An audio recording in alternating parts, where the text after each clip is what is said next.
Okay, well, we've been talking about pregnancy and growth and development, and once again, there's so much stuff in your chapter that you're going to get. It's a fascinating chapter. And I know you've spent a lot of time in this class. Biology 212 is probably the most time-consuming class that I teach for you. And just so much information, so fascinating, and you know, it's kind of hard to, when we do the standards and we say, okay, here's what you got to know, and here's what we do for tests. It's kind of hard to limit it, but that's kind of what we're doing here today too. We're just covering a lot of the key things that are in the chapter. The first one that we have, this is the last video that we're going to have on this, the period of infancy. So once again, here we go. We've got these cells, okay, we've got these undifferentiated cells. Then we make an embryo, then we make a fetus, okay. Now, then the baby is born and we're an infant. Now, the period of infancy ends at what? And the answer is 1 year, okay. So infancy ends at 1 year. So after 1 year old, we're no longer an infant, okay. Now, when is most hemoglobin of the adult type? Now, once again, hemoglobin. What are we talking about? We had that earlier. Hemoglobin is processed in the blood. We have the red blood cells that carry the oxygen through hemoglobin. So once we have hemoglobin in our blood, then we're doing a complete respiration process where we're taking in oxygen, we're giving off CO2. Once a baby's born, they begin doing that, but you don't have a true hemoglobin, all right? Once again, it says, when is most hemoglobin of the adult type? And it's 4 months of age.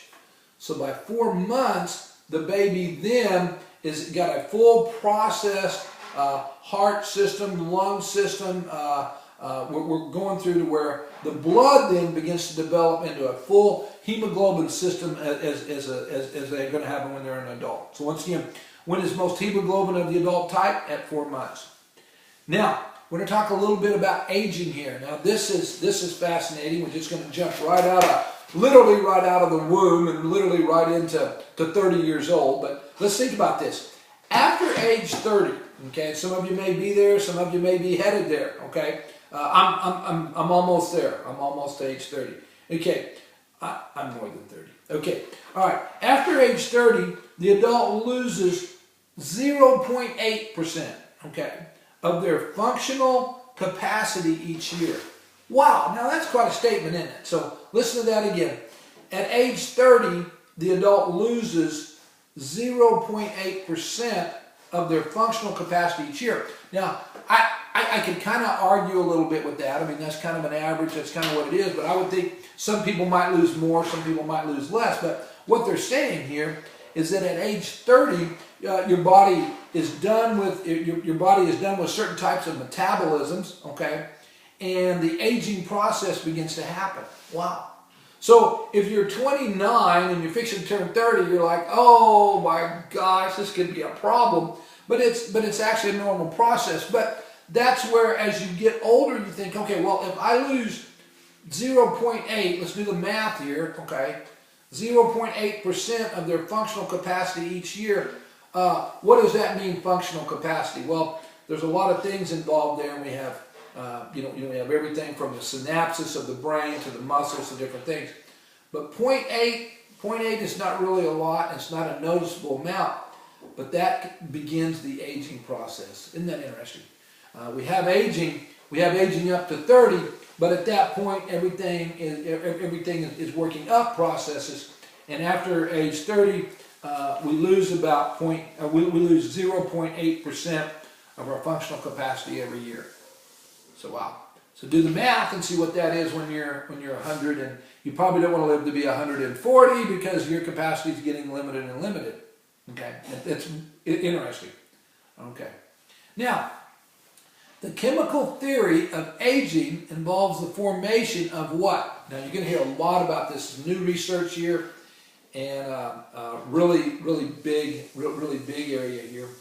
The chemical theory of aging involves the formation of what we call free radicals. Now, I don't want to jump way over. I love this because I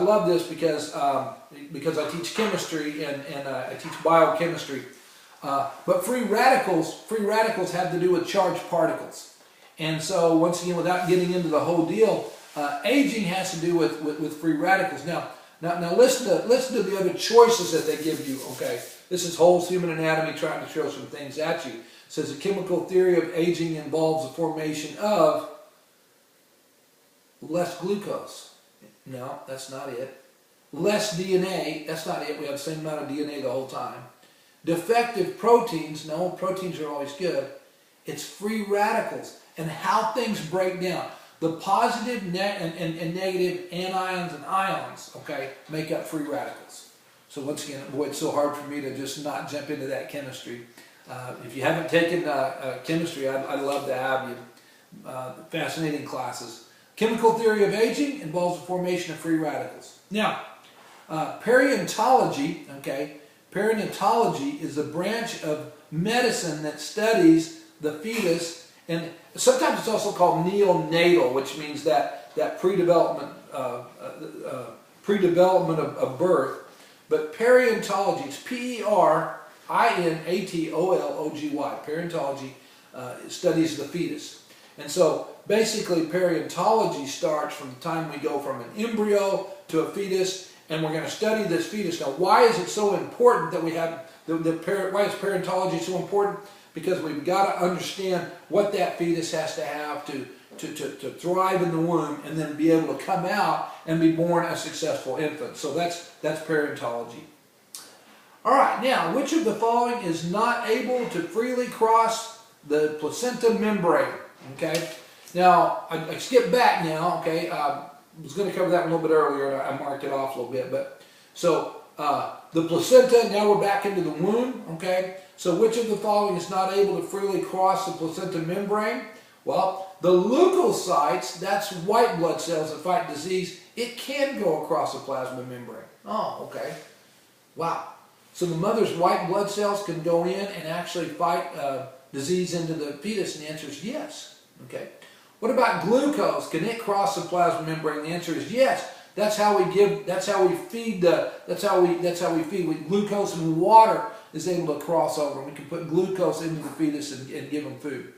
And how about sodium chloride? Can salt go over there? And the answer is yes. The salt can actually, because we have what's called a sodium potassium pump that we actually operate from the mom's blood through the placenta.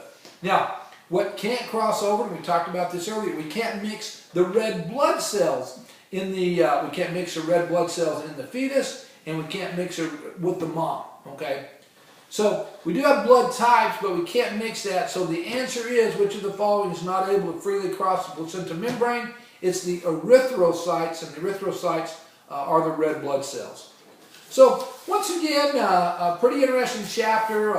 Ton of things in the chapter about pregnancy. Is really fascinating stuff.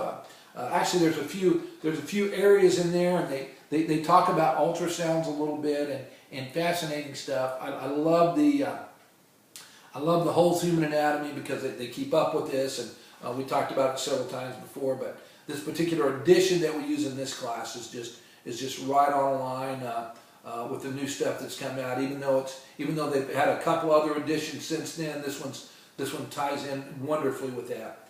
I did want to say one more thing about the ultrasound that I learned from the new ultrasound from my grandson being born about 10 months ago.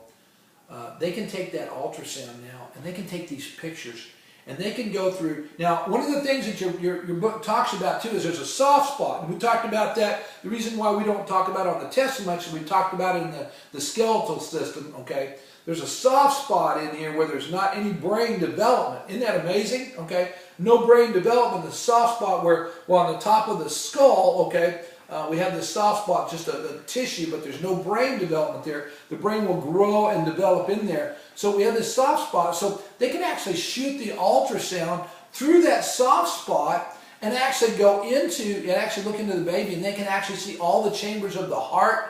At the baby at 8 weeks, and then 12 weeks, and then they do it in series. But they can actually see if the baby was going to have a cleft palate, if the mouth was formed right. They can actually see all the chambers of the heart, and it's just fascinating what they can do. So without going any further, we're going to call it quits there, and just be sure and spend some time enjoying your chapter. Lots of stuff on this, and do you know we only have one more chapter left after this, and that's going to be on genetics. So I'll see you then.